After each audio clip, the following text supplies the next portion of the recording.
ಕಾಂಗ್ರೆಸ್ ಹಿರಿಯ ಶಾಸಕರು ಮುಖ್ಯಮಂತ್ರಿ ಡಿಕೆ ಶಿವಕುಮಾರ್ ಅವರಿಗೆ ಮನವಿ ಮಾಡಿದ್ದಾರೆ. ಅಡಿಕೆ ಬೆಳೆಗಾರರಿಗೆ ಹೊಡೆತ ಬೀಳಲಿದೆ ಎಂಬ ಅಸಮಾಧಾನ ವ್ಯಕ್ತಪಡಿಸಿದ ಬೆನ್ನಲ್ಲೇ ಗಂಭೀರ ಆದೇಶವನ್ನು ತಮ್ಮ ಗಮನಕ್ಕೆ ತಾರದೆ ಹೊರಡಿಸಿದ್ದೇಕೆ ಎಂದು ಆರೋಗ್ಯ ಇಲಾಖೆ ಕಾರ್ಯದರ್ಶಿಯನ್ನು ಸಿಎಂ ತರಾಟೆಗೆ ತೆಗೆದುಕೊಂಡಿದ್ದಾರೆ.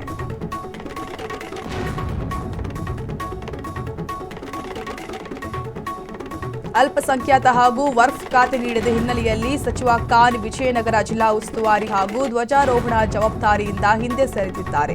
ಸಮಯದ ಅಭಾವದ ಕಾರಣ ನೀಡಿ ಸಿಎಂಗೆ ಪತ್ರ ಬರೆದಿರುವ ಅವರು ತಮಗೆ ಯಾವುದೇ ಜಿಲ್ಲೆಯ ಉಸ್ತುವಾರಿ ನೀಡದಂತೆ ಕೋರಿದ್ದು, ಸ್ವಾತಂತ್ರ್ಯ ದಿನಾಚರಣೆಯ ಧ್ವಜಾರೋಹಣಕ್ಕೂ ತೆರಳಲು ಸಾಧ್ಯವಿಲ್ಲ ಎಂದು ಸ್ಪಷ್ಟಪಡಿಸಿದ್ದಾರೆ. ಈ ಬೆಳವಣಿಗೆ ರಾಜಕೀಯ ವಲಯದಲ್ಲಿ ಸಂಚಲನ ಮೂಡಿಸಿದೆ. ಬೆಂಗಳೂರಿನಲ್ಲಿ ನಡೆದ ಬಿಜೆಪಿ ಶಾಸಕಾಂಗ ಸಭೆಯ ಬಳಿಕ ವಿರೋಧ ಪಕ್ಷದ ನಾಯಕರು ಸರ್ಕಾರದ ವಿರುದ್ಧ ತೀವ್ರ ವಾಗ್ದಾಳಿ ನಡೆಸಿದ್ದಾರೆ. ಸಚಿವ ನಾಗೇಂದ್ರ ಅವರ ರಾಜೀನಾಮೆಯನ್ನು ಪಡೆದುಕೊಳ್ಳುವುದೇ ತಮ್ಮ ಪ್ರಮುಖ ಅಜೆಂಡಾ ಎಂದು ಘೋಷಿಸಿದ್ದಾರೆ. ಸರ್ಕಾರದ ಭ್ರಷ್ಟಾಚಾರ ಮತ್ತು ದ್ವೇಷದ ರಾಜಕಾರಣದ ವಿರುದ್ಧ ವಿಧಾನಸಭೆಯ ಮೊದಲ ದಿನದಿಂದಲೇ ಹೋರಾಟವನ್ನು ತಾರ್ಕಿಕ ಅಂತ್ಯಕ್ಕೆ ಕೊಂಡೊಯ್ಯುವುದಾಗಿ ಎಚ್ಚರಿಕೆ ನೀಡಿದ್ದಾರೆ.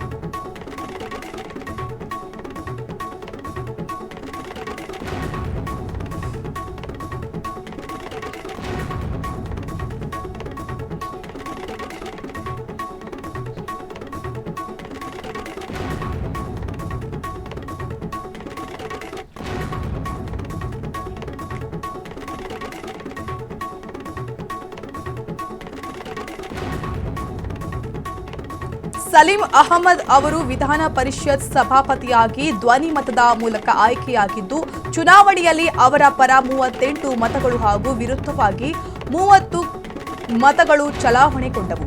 ಮತ್ತೊಂದೆಡೆ ಗದಗ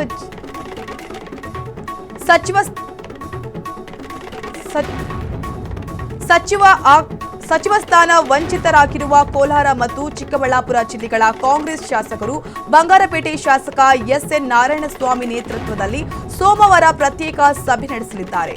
ಉಭಯ ಜಿಲ್ಲೆಗಳಿಂದ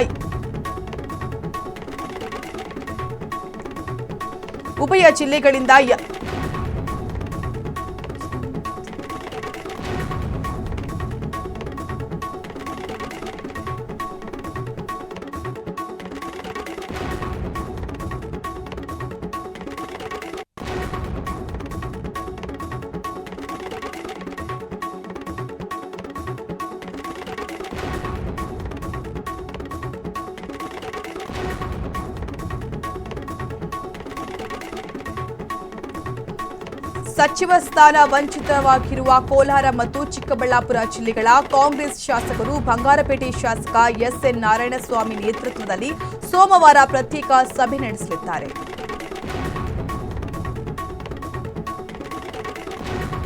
ಸಚಿವ ಆಕಾಂಕ್ಷಿಯಾಗಿದ್ದ ಶಾಸಕ ಶ್ರೀನಿವಾಸ ಮಾನೆ ಅವರಿಗೆ ರಾಜ್ಯ ಸರ್ಕಾರ ಮಹತ್ವದ ಜವಾಬ್ದಾರಿ ನೀಡಿದೆ. ಅವರನ್ನು ಕರ್ನಾಟಕ ಗೃಹ ಮಂಡಳಿ ಅಧ್ಯಕ್ಷರಾಗಿ ನೇಮಿಸಿ ಆದೇಶ ಹೊರಡಿಸಲಾಗಿದೆ. ಸಿಎಂ ಸೂಚನೆ ಮೇರೆಗೆ ಈ ಆದೇಶ ಹೊರಬಿದ್ದಿದ್ದು,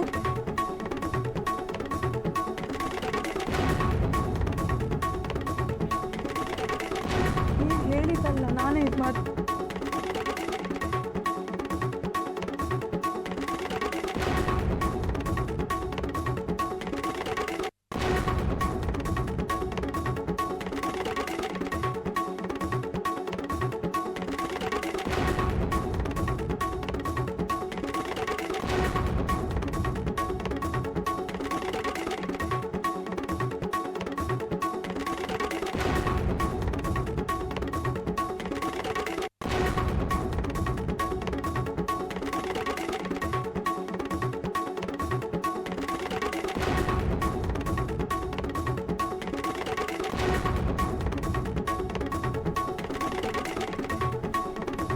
ವಿಜಯನಗರ ಜಿಲ್ಲೆ ಹೊಸಪೇಟೆಯಲ್ಲಿ ಗ್ಯಾರಂಟಿ ಜಾರಿ ಸಮಿತಿ ರಾಜ್ಯ ಉಪಾಧ್ಯಕ್ಷ ಪಿಟಿ ಪರಮೇಶ್ವರ್ ನಾಯ್ಕ ನಿಯಮ ಮೀರಿ ಸಿಂಗಟಾಲೂರು ಏತ ನೀರಾವರಿ ನಿಗಮದ ಎಂಜಿನಿಯರ್ಗಳ ಸಭೆ ನಡೆಸಿ ಅಧಿಕಾರ ದುರ್ಬಳಕೆ ಮಾಡಿಕೊಂಡಿದ್ದಾರೆ ಎಂಬ ಗಂಭೀರ ಆರೋಪ ಕೇಳಿಬಂದಿದೆ. ಮಂಡ್ಯ ಜಿಲ್ಲೆ ಶ್ರೀರಂಗಪಟ್ಟಣದ ಆರತಿ ಉಕ್ಕಡ ದೇಗುಲದಲ್ಲಿ ಭೀಮನ ಅಮಾವಾಸ್ಯೆ ಭದ್ರತೆ ವೇಳೆ ಕರ್ತವ್ಯ ನಿರತ ಮಹಿಳಾ PSI Savita B police Patil ಮೇಲೆ ಶಾಸಕ ಬಿ ಸುರೇಶ್ ಗೌಡ ಪುತ್ರಿ ಐಶ್ವರ್ಯ ಹಲ್ಲೆ ನಡೆಸಿ ದೌರ್ಜನ್ಯವೆಸಗಿದ್ದಾರೆ. ಹುಬ್ಬಳ್ಳಿಯ ತೊರವಿಹಕ್ಕಲದ ಪೆಟ್ರೋಲ್ ಬಂಕ್ನಲ್ಲಿ ಪೆಟ್ರೋಲ್ ಹಾಕಿಸುವ ವಿಚಾರವಾಗಿ ಖುರ್ದ ಪಾಲಿಕೆಯ ಮಾಜಿ ಕಾರ್ಪೊರೇಟರ್ ಲಕ್ಷ್ಮಣ ಗಂಡಗಾಳೇಕರ್ ಸಿಬ್ಬಂದಿ ಹಾಗೂ ಯುವಕರ ಮೇಲೆ ಮನಸೋ ಇಚ್ಛೆ ಹಲ್ಲೆ ನಡೆಸಿರುವ ಘಟನೆ ತಡವಾಗಿ ಬೆಳಕಿಗೆ ಬಂದಿದೆ. ಬೆಂಗಳೂರಿನ ಮಾಣಿಕ್ ಷಾ ಪರೇಡ್ ಮೈದಾನದಲ್ಲಿ ನಾಳಿನ ಸ್ವಾತಂತ್ರ್ಯೋತ್ಸವಕ್ಕೆ ಸಕಲ ಸಿದ್ಧತೆ ಮಾಡಿಕೊಳ್ಳಲಾಗಿದೆ. ಮೈದಾನದಲ್ಲಿ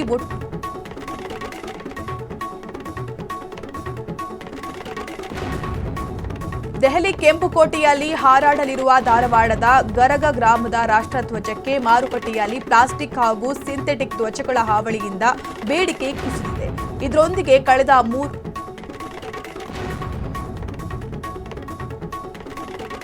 ಕಲಘಟಕಿಯಲ್ಲಿ ಹರ್ ಘರ್ ತಿರಂಗ ಅಭಿಯಾನದಡಿ ವಿವಿಧ ಸಂಘ ಸಂಸ್ಥೆಗಳು ಹಾಗೂ ಶಾಲಾ ವಿದ್ಯಾರ್ಥಿಗಳ ಸಹಯೋಗದಲ್ಲಿ ಬೃಹತ್ ತ್ರಿವರ್ಣ ಧ್ವಜ ಜನಜಾಗೃತಿ ಪಾದಯಾತ್ರೆ ನಡೆಯಿತು.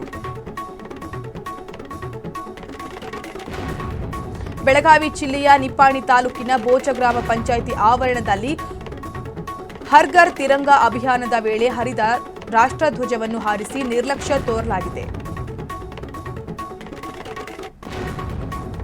ಹಾವೇರಿಯಲ್ಲಿ 80ನೇ ಸ್ವಾತಂತ್ರ್ಯೋತ್ಸವದ ಅಂಗವಾಗಿ ಹರ್ ಘರ್ ತಿರಂಗ ಅಭಿಯಾನದಡಿ ಭವ್ಯ ತಿರಂಗ ಯಾತ್ರೆ ಜರುಗಿತು.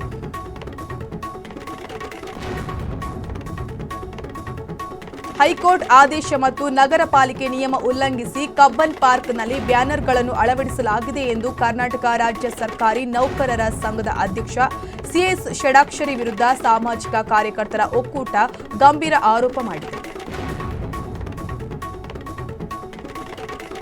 ಬೆಂಗಳೂರಿನಲ್ಲಿ ಬಾರ್ಗಳು ಮತ್ತು ಮದ್ಯದ ಅಂಗಡಿಗಳು ನಿಗದಿತ ಸಮಯ ಮೀರಿ ಅಕ್ರಮವಾಗಿ ಕಾರ್ಯಾಚರಣೆ ನಡೆಸುತ್ತಿರುವುದನ್ನು ತಕ್ಷಣ ತಡೆಯುವಂತೆ ಅಬಕಾರಿ ಸಚಿವರಿಗೆ ಶಾಸಕ ಎಸ್ ಸುರೇಶ್ ಕುಮಾರ್ ಆಗ್ರಹಿಸಿದ್ದಾರೆ. ಶಕ್ತಿ ಯೋಜನೆಯ ಬಾಕಿ 5,418 ಕೋಟಿ ರೂಪಾಯಿ ಬಿಡುಗಡೆಗೆ ಸಾರಿಗೆ ಇಲಾಖೆ ಕಾರ್ಯದರ್ಶಿಗೆ ಕೆಎಸ್ಆರ್ಟಿಸಿ ಎಂಡಿ ಪತ್ರ ಬರೆದಿದ್ದಾರೆ. ಮಂಡ್ಯ ಜಿಲ್ಲೆಯ ಮದ್ದೂರು ಬಸ್ ನಿಲ್ದಾಣದ ಬಳಿ ಅನುಮತಿ ಪಡೆಯದ ಕಾರಣ 40 ಲಕ್ಷ ವೆಚ್ಚದ ಆಟೋ ನಿಲ್ದಾಣ ಕಾಮಗಾರಿಯ ಸಾಮಗ್ರಿಗಳನ್ನು ನಗರಸಭೆ ಆಯುಕ್ತೆ ರಾಧಿಕಾ ಸಿಬ್ಬಂದಿ ಜೊತೆ ತೆರಳಿ ವಶಕ್ಕೆ ಪಡೆದಿದ್ದಾರೆ. ಬೆಳಗಾವಿಯ 35 ತಾಂಡಾಗಳಲ್ಲಿ ವರದಕ್ಷಿಣೆ ಮತ್ತು ಬಾಲ್ಯ ವಿವಾಹ ಸಂಪೂರ್ಣ ನಿಷೇಧಿಸಲಾಗಿದೆ. ಕರ್ನಾಟಕದಲ್ಲಿ ಮುಂಗಾರು ಮಳೆ ಮುಂದುವರೆದಿದ್ದು ಉಡುಪಿ, ದಕ್ಷಿಣ ಹಾಗೂ ಉತ್ತರ ಕನ್ನಡ ಕರಾವಳಿ ಜಿಲ್ಲೆಗಳಲ್ಲಿ ವ್ಯಾಪಕ ಮಳೆಯಾಗಲಿದೆ. ಕರ್ನಾಟಕದಲ್ಲಿ ಮುಂಗಾರು ಮಳೆ ದುರ್ಬಲಗೊಂಡಿದ್ದು 44% ಭಾಗದಲ್ಲಿ ಮಳೆಯೇ ಆಗಿಲ್ಲ. ಚಿಕ್ಕಮಗಳೂರು, ಶಿವಮೊಗ್ಗದಲ್ಲಿ ಮಾತ್ರ ಸಾಧಾರಣ ಮಳೆಯಾಗಿದೆ. ಮಳೆ ಇಳಿಕೆಯಾದ ಹಿನ್ನೆಲೆಯಲ್ಲಿ ಪ್ರಮುಖ ಜಲಾಶಯಗಳ ಒಳಹರಿವು ಕುಸಿದಿದೆ. ಇಂದು ಚಿನ್ನದ ಬೆಲೆಯಲ್ಲಿ ಭರ್ಜರಿ ಇಳಿಕೆಯಾಗಿದ್ದು 10 ಗ್ರಾಂ ಆಭರಣ ಚಿನ್ನದ ದರದಲ್ಲಿ 2,050 ರೂಪಾಯಿ ಕುಸಿತಗೊಂಡಿದೆ. ಬೆಂಗಳೂರಿನಲ್ಲಿ 22 ಕ್ಯಾರೆಟ್ ಚಿನ್ನದ ಬೆಲೆ 1,40,150 ರೂಪಾಯಿ ಹಾಗೂ 24 ಕ್ಯಾರೆಟ್ ಅಪರಂಜಿ ಚಿನ್ನದ ಬೆಲೆ 1,52,890 ರೂಪಾಯಿ ತಲುಪಿದೆ. ಆಗಸ್ಟ್ 15ರಿಂದ ಶ್ರೀಲಂಕಾ ವಿರುದ್ಧ ಆರಂಭವಾಗಲಿರುವ ಟೆಸ್ಟ್ ಸರಣಿಯಲ್ಲಿ ಭಾರತೀಯ ನಾಯಕ ಶುಭ್ಮನ್ ಗಿಲ್ ಹಲವು ದಾಖಲೆ ಬರೆಯಲು ಸಜ್ಜಾಗಿದ್ರೆ ವಿಶ್ವ ಟೆಸ್ಟ್ 23 ವರ್ಷಗಳ ಬಳಿಕ ಆಸ್ಟ್ರೇಲಿಯಾ ಪ್ರವಾಸ ಕೈಗೊಂಡಿರುವ ಬಾಂಗ್ಲಾದೇಶ ಮೊದಲ ಟೆಸ್ಟ್ನಲ್ಲೇ ಅಬ್ಬರಿಸಿದೆ. ರಣಜಿ ರನ್ನರ್ ಅಪ್ ಕರ್ನಾಟಕ ತಂಡಕ್ಕೆ ಟೀಂ ಇಂಡಿಯಾದ ಮಾಜಿ ಆಟಗಾರ ವಿನಯ್ ಕುಮಾರ್ ಹೊಸ ಮುಖ್ಯ ಕೋಚ್ ಆಗಿ ನೇಮಕಗೊಂಡಿದ್ದಾರೆ. ಆಸ್ಟ್ರೇಲಿಯಾ ವಿರುದ್ಧದ ಮೊದಲ ಟೆಸ್ಟ್ನಲ್ಲಿ ಬಾಂಗ್ಲಾದೇಶ ಸಂಪೂರ್ಣ ಮೇಲುಗೈ ಸಾಧಿಸಿದ್ದು 153 ರನ್ಗಳ ಮುನ್ನಡೆ ಪಡೆದಿದೆ. ಆಗಸ್ಟ್ 15ರಿಂದ ಬೆಲ್ಜಿಯಂ ಹಾಗೂ ನೆದರ್ಲ್ಯಾಂಡ್ನಲ್ಲಿ ಹಾಕಿ ವಿಶ್ವಕಪ್ ಆರಂಭವಾಗಲಿದೆ. ಇದೇ ಮೊದಲ ಬಾರಿಗೆ ಪುರುಷ ಹಾಗೂ ಮಹಿಳಾ ಟೂರ್ನಿಗಳು ಏಕಕಾಲದಲ್ಲಿ ನಡೆಯುತ್ತಿದ್ದು ತಲಾ 16 ತಂಡಗಳು ಕಣಕ್ಕಿಳಿಯಲಿದೆ. ಚಿತ್ರದುರ್ಗ ಜಿಲ್ಲೆಯ ಹೊಳಲ್ಕೆರೆಯಲ್ಲಿ ತಂದೆಯ ಸಾಲ ತೀರಿಸದ ಕಾರಣಕ್ಕೆ ಅಪ್ರಾಪ್ತ ವಿದ್ಯಾರ್ಥಿನಿಯನ್ನು ಕಿಡ್ನಾಪ್ ಮಾಡಲು ಯತ್ನಿಸಿರುವ ಘಟನೆ ನಡೆದಿದೆ. ಟ್ಯೂಷನ್ಗೆ ತೆರಳುತ್ತಿದ್ದ ಎಸ್ಎಲ್ಸಿ ವಿದ್ಯಾರ್ಥಿಯನ್ನು ತಂದೆ ಸಾವನ್ನಪ್ಪಿದ್ದಾರೆ ಎಂದು ನಂಬಿಸಿ ಅಪಹರಿಸಲು ಸಂಚು ರೂಪಿಸಲಾಗಿದೆ. ಈ ಸಂಬಂಧ ಹೊಳಲ್ಕೆರೆ ತಾಲೂಕು ಯೂತ್ ಕಾಂಗ್ರೆಸ್ ಅಧ್ಯಕ್ಷ ಪವನ್ ಹಾಗೂ ಆಕಾಶ್ ಕಡೆಮನೆ ಎಂಬವರ ವಿರುದ್ಧ ಚಿತ್ರಹಳ್ಳಿ ಪೊಲೀಸ್ ಠಾಣೆಯಲ್ಲಿ ಎಫ್ಐಆರ್ ದಾಖಲಾಗಿದೆ. ಲಂಚಕೋರರ ವಿರುದ್ಧ ಧೈರ್ಯವಾಗಿ ಹೋರಾಡಿ ಟ್ರ್ಯಾಪ್ಗೆ ಬಳಸಿದ ಸ್ವಂತ ಹಣವನ್ನೇ ವಾಪಸ್ ಪಡೆಯಲು ವರ್ಷಗಟ್ಟಲೆ ಕೋರ್ಟ್ ಅಲೆದಾಡುತ್ತಿದ್ದ ದೂರುದಾರರಿಗೆ ಹೈಕೋರ್ಟ್ ದೊಡ್ಡ ರಿಲೀಫ್ ನೀಡಿದೆ.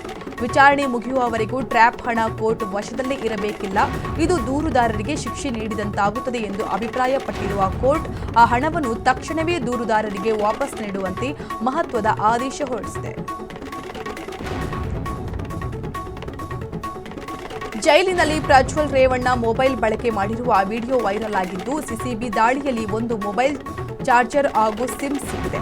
ಆದರೆ ಈ ವಿಡಿಯೋವನ್ನು ರೆಕಾರ್ಡ್ ಮಾಡಿದ್ದು ಯಾರು ಮತ್ತು ಆ ಮೊಬೈಲ್ ಎಲ್ಲಿ ಹೋಯಿತು ಎಂಬ ಪ್ರಶ್ನೆಗಳಿಗೆ ಇನ್ನೂ ಉತ್ತರ ಸಿಕ್ಕಿಲ್ಲ. ಪೊಲೀಸರು ಸಿಡಿಆರ್ ಹಾಗೂ ಎಫ್ಎಸ್ಎಲ್ ತನಿಖೆ ಮುಂದುವರಿಸಿದ್ದಾರೆ. ರೇಣುಕಾಸ್ವಾಮಿ ಕೊಲೆ ಪ್ರಕರಣದಲ್ಲಿ ನಟ ದರ್ಶನ್ಗೆ ಹೈಕೋರ್ಟ್ನಲ್ಲಿ ಭಾರೀ ಹಿನ್ನಡೆಯಾಗಿದೆ. ಪ್ರದೋಷ್ ಮಾಫಿ ಸಾಕ್ಷಿಯಾಗುವುದನ್ನು ವಿರೋಧಿಸಿ ದರ್ಶನ್ ಸಲ್ಲಿಸಿದ ಅರ್ಜಿಯನ್ನು ನ್ಯಾಯಮೂರ್ತಿ ಎಂ ನಾಗಪ್ರಸನ್ನ ಅವರ ಏಕಸದಸ್ಯ ಪೀಠ ವಜಾಗೊಳಿಸಿದೆ.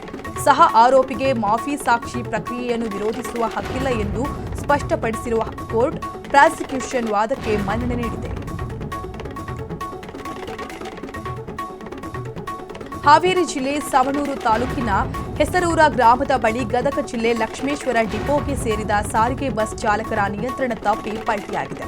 ಲಕ್ಷ್ಮೇಶ್ವರದಿಂದ ಹೊಸರತ್ತಿಗೆ ತೆರಳುತ್ತಿದ್ದ ಈ ವೇಳೆ ಘಟನೆ ಸಂಭವಿಸಿದೆ. ಅದೃಷ್ಟವಶಾತ್ ಯಾವುದೇ ಪ್ರಾಣಾಪಾಯ ಸಂಭವಿಸವಿಲ್ಲದ ಪ್ರಯಾಣಿಕರಿಗೆ ಸಣ್ಣ ಪುಟ್ಟ ಗಾಯಗಳಾಗಿವೆ. ಸ್ಥಳಕ್ಕೆ ಸವಣೂರು ಪೊಲೀಸರು ಭೇಟಿ ನೀಡಿದ್ದು ಠಾಣಾ ವ್ಯಾಪ್ತಿಯಲ್ಲಿ ಈ ಬಗ್ಗೆ ಪ್ರಕರಣ ದಾಖಲಾಗಿದೆ. ಪಾಕಿಸ್ತಾನದ ಭಯೋತ್ಪಾದಕ ಸಂಘಟನೆಗಳೊಂದಿಗೆ ನಿರಂತರ ಸಂಪರ್ಕ ಹೊಂದಿದ್ದ ಶಂಕಿತ ಸಮೀರ್ನನ್ನು ಪೊಲೀಸರು ಬಂಧಿಸಿದ್ದಾರೆ. ವಿದೇಶಿ ಮೊಬೈಲ್ ಸಂಖ್ಯೆಗಳ ಮೂಲಕ ವಾಟ್ಸ್ಆಪ್ ಮತ್ತು ಇನ್ಸ್ಟಾಗ್ರಾಂ ಬಳಸಿ ದೇಶ ವಿರೋಧಿ ಚಟುವಟಿಕೆಗಳಲ್ಲಿ ತೊಡಗಿದ್ದ ಈತನ ಮೊಬೈಲ್ನಲ್ಲಿ ಭಾರತದ ನಕ್ಷೆಯನ್ನು ತಿರುಚಿದ ವಿಡಿಯೋಗಳು ಹಾಗೂ ಆಕ್ಷೇಪಾರ್ಹ ದತ್ತಾಂಶಗಳು ಪತ್ತೆಯಾಗಿವೆ. ರಾಯಚೂರಿನ ಎಸ್ಪಿಎಚ್ ಕಾಲೋನಿಯಲ್ಲಿ ಕುಟುಂಬವೊಂದು 40ಕ್ಕೂ ಹೆಚ್ಚು ಬೀದಿ ನಾಯಿಗಳನ್ನು ಮನೆಯಲ್ಲಿ ಸಾಕುತ್ತಿದ್ದು ಅವುಗಳನ್ನು ಬೀದಿಗೆ ಬಿಡುತ್ತಿರುವುದರಿಂದ ನಿವಾಸಿಗಳಲ್ಲಿ ಆತಂಕ ಮೂಡಿಸಿದೆ. ಪುಟ್ಟ ಬಾಲಕಿ ಮೇಲೂ ನಾಯಿ ದಾಳಿ ನಡೆಸಿ ಗಾಯಗೊಳಿಸಿದೆ. ಇದರಿಂದ ಆಕ್ರೋಶಗೊಂಡ ಸಾರ್ವಜನಿಕರು ಪೊಲೀಸ್ ಠಾಣೆ ಹಾಗೂ ಮಹಾನಗರ ಪಾಲಿಕೆಗೆ ದೂರು ನೀಡಿದ್ದಾರೆ. ಕೂಡಲೇ ನೋಟಿಸ್ ಜಾರಿಗೊಳಿಸಿ ಕಠಿಣ ಕ್ರಮ ಕೈಗೊಳ್ಳುವುದಾಗಿ ಪಾಲಿಕೆ ಆಯುಕ್ತರು ತಿಳಿಸಿದ್ದಾರೆ. ಕುಂದಾನಗರಿ ಬೆಳಗಾವಿಯಲ್ಲಿ ಶಾಲಾ ಕಾಲೇಜು ವಿದ್ಯಾರ್ಥಿಗಳನ್ನು ಟಾರ್ಗೆಟ್ ಮಾಡಿ ಚಾಕೊಲೇಟ್ ಹೆಸರಿನಲ್ಲಿ ಗಾಂಜಾ ಸಪ್ಲೈ ಮಾಡುತ್ತಿದ್ದ ಉತ್ತರ ಪ್ರದೇಶ ಮೂಲದ ಬೋಲು ಪ್ರಜಾಪತಿಯನ್ನು ಉದ್ಯಮ ಭಾಗ ಪೊಲೀಸರು ಬಂಧಿಸಿದ್ದಾರೆ. ಕೇವಲ 50 ರೂಪಾಯಿಗೆ ಸಿಹಿ ಚಾಕೊಲೇಟ್ನಲ್ಲಿ ಮಾದಕ ವಸ್ತು ಬೆರೆಸಿ ಮಾರಾಟ ಮಾಡಲಾಗುತ್ತಿತ್ತು. ಯುಪಿ ಬಿಹಾರದಿಂದ ಸಪ್ಲೈ ಆಗುತ್ತಿದ್ದ ಈ ಜಾಲವನ್ನು ಭೇದಿಸಿರುವ ಕಮಿಷನರ್ ಭೂಷಣ್ ಬೊರಸೆ ಬೆಳಗಾವಿಯನ್ನು ನಶೆ ಮುಕ್ತ ಮಾಡಲು ಕಠಿಣ ಕ್ರಮ ಕೈಗೊಂಡಿದ್ದಾರೆ.